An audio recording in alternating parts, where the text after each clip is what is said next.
Halo semuanya, hari ini kita kembali lagi ke komputer online class. Nah, kali ini materi kita adalah tentang pengenalan Bluetooth. Oke, kita langsung saja ke materinya. Oke, ini pengertian dari Bluetooth.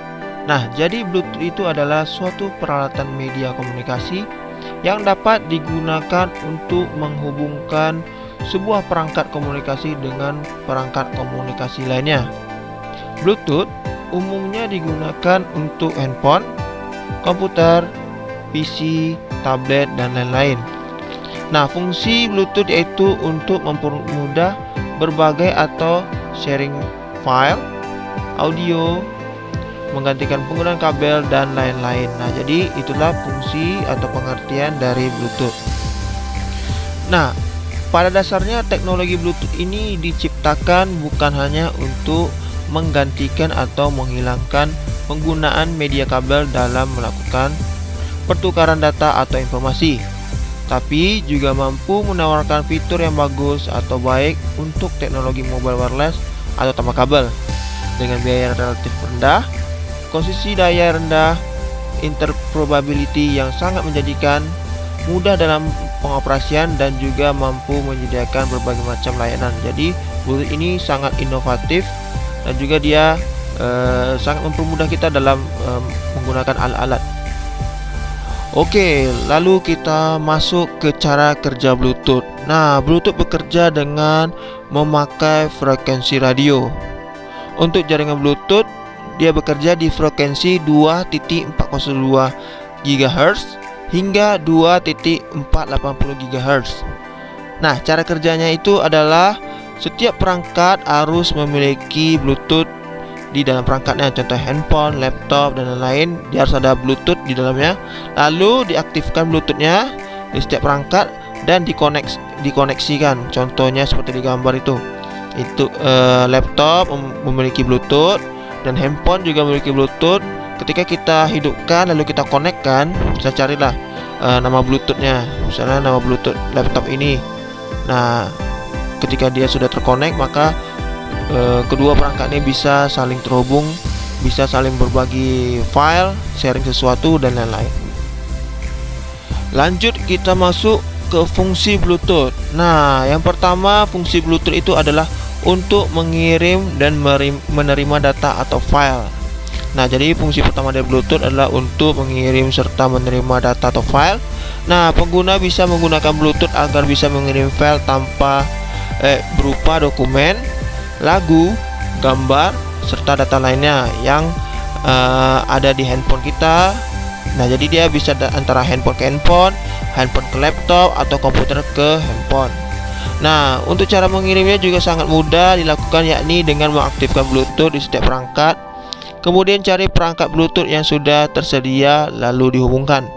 Sudah berhasil dihubungkan, maka Anda bisa dengan bebas untuk bertukar file atau data di antara pengguna perangkat tersebut. Nah, jadi sama seperti yang jelaskan tadi, kita harus mengkoneksikan dulu, ibaratnya berteman dulu, baru dia bisa saling share file, gambar, musik, dan lain-lain. Nah, jadi dulu Bluetooth ini memang fungsi utamanya adalah untuk mengirim data dulu waktu awal-awal terciptanya Bluetooth. Jadi orang-orang suka mengirim gambar via Bluetooth, misalnya habis foto kan menggunakan handphonenya. Dulu belum ada kayak kirim via WA atau kirim apa, orang tuh dulu lebih suka kirim Bluetooth. Kamu ada lagu bagus nggak? Kirim dong. Nah, kirim via Bluetooth. Kirim dong foto yang tadi, kirim via Bluetooth. Nah, inilah awal-awalnya ketika Bluetooth ini ada. Lalu yang kedua ada audio Bluetooth handsfree serta headset. Nah, jadi fungsi Bluetooth berikutnya adalah untuk handsfree serta headset. Dengan semakin berkembangnya keyboard serta mouse wireless, maka juga semakin memudahkan Anda untuk bekerja dengan memakai komputer dan tidak perlu menggunakan kabel lagi. Nah, jadi kita pernah lihat tuh ada handsfree wireless, mouse wireless, keyboard wireless. Nah, itulah inovasi yang ada di Bluetooth tersebut. Jadi kita bisa mendengarkan lagu tanpa kabel. Nah, dulu seperti misalnya keyboard, mouse. Ketika masih menggunakan kabel, kita tidak leluasa dalam menggunakannya. Jadi tidak bisa kita jaraknya harus sepanjang kabel tersebut, tidak bisa kita bawa kemana-mana. Nah, kalau udah pakai menggunakan Bluetooth, jarak jauh pun kita bisa kita menggunakan keyboard atau mouse-nya. Juga headset atau handsfree. Nah, kalau udah Bluetooth, jadi misalnya kita menggunakan dengarkan lagu melalui handphone. Nah, handphone kita di kamar, kita lagi di dapur sambil masak, sambil ini. Nah, kita bisa mendengar musiknya tanpa harus dekat dengan perangkat atau device-nya. Dan selanjutnya untuk mencetak dokumen memakai wireless printer. Nah, tidak hanya keyboard serta mouse wireless, namun sekarang juga hadir wireless printer yang bisa dipakai hanya dengan mengaktifkan Bluetooth. Dengan wireless printer ini, maka pengguna bisa semakin mudah dan menghemat waktu ketika bekerja tanpa harus memasang kabel saat ingin mencetak dokumen. Jadi, kalau biasanya kita kalau ngeprint harus colokkan dulu ke printer, dari printer ke komputer. Nah, sekarang kalau menggunakan wireless printer, kita tinggal santai saja, tidak perlu capek-capek mana kabelnya. Nah, tinggal kita aktifkan saja, kita konekkan saja ke Bluetooth atau wirelessnya dari printer, kita print dan sudah dokumen kita sudah tercetak. Dan ini merupakan kelebihan dan kekurangan dari Bluetooth. Nah, kelebihan menggunakan Bluetooth adalah media komunikasi yang praktis karena tidak membutuhkan kabel. Nah, ya, jadi kita leluasa lah kalau kita menggunakan Bluetooth. Yang kedua, dapat menembus berbagai rintangan seperti dinding, kayu, dan lain-lain. Jadi, kita misalnya sedang menggunakan musik, handphone kita di kamar, kita pergi ke dapur, melewati dinding, ada kayu atau apa kan di rumah kita, tetap bisa kita mendengarkan lagu tersebut. Nah, itu dia.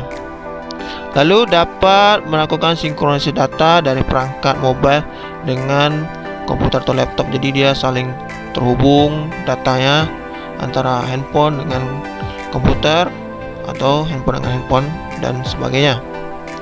Dan kelemahannya menggunakan komputer, jarak komunikasi yang terbatas. Jadi ketika kita pergi misalnya ke dapur, kalau misalnya agak jauh lagi dapurnya atau jaraknya sudah jarak frekuensi dari radionya sudah tidak bisa digapai, maka akan ada putus-putus bisa kita mendengarkan lagunya. Jadi dia Bluetooth ini harus menggunakan jaraknya, ada jarak batas maksimal jaraknya 10 meter atau berapa tergantung kualitas Bluetoothnya. Lalu menggunakan frekuensi yang tidak baik jika digunakan dalam jangka waktu yang lama. Jadi ketika kita menggunakan contohnya wireless Bluetooth, kan kita sering mendengarkan lagunya, kita menggunakannya berjam-jam. Nah, itu tidak bagus bagi kita karena dia menggunakan frekuensi. Jadi tidak sehat lah. Kita harus menggunakannya itu tidak boleh berlebihan, harus menggunakan waktunya itu tidak boleh lama, sewajarnya saja. Lalu kecepatan transfer yang tidak stabil karena tergantung dari perangkat pengirim dan penerima atau delay. Nah, jadi Bluetooth ini juga kalau misalnya kita transfer data jarak yang terlalu jauh antara laptop dengan handphone kita, itu bisa aja transfernya kurang cepat, atau dia Bluetoothnya model lama, nah, dia bisa juga transfernya lambat. Nah, atau misalnya kalian lagi main game, contohnya main game seperti main game PUBG atau apa. Nah, itu orang-orang yang bermain game itu jarang menggunakan yang wireless karena dia biasa delay suaranya. Jadi ketika dia udah nembak tapi suara nembaknya belum keluar, tapi delay beberapa detik baru dia keluar suaranya. Nah, seperti itulah kekurangan dari menggunakan Bluetooth. Oke, sekian dulu materi kita tentang pengenalan Bluetooth. Semoga dengan materi ini kalian bisa memahami apa itu Bluetooth, apa itu kelebihan dan kekurangannya, dan apa-apa saja perangkat yang terkoneksi atau yang sering digunakan menggunakan Bluetooth. Oke, Terima kasih dan sampai jumpa kembali di pertemuan selanjutnya. Bye bye.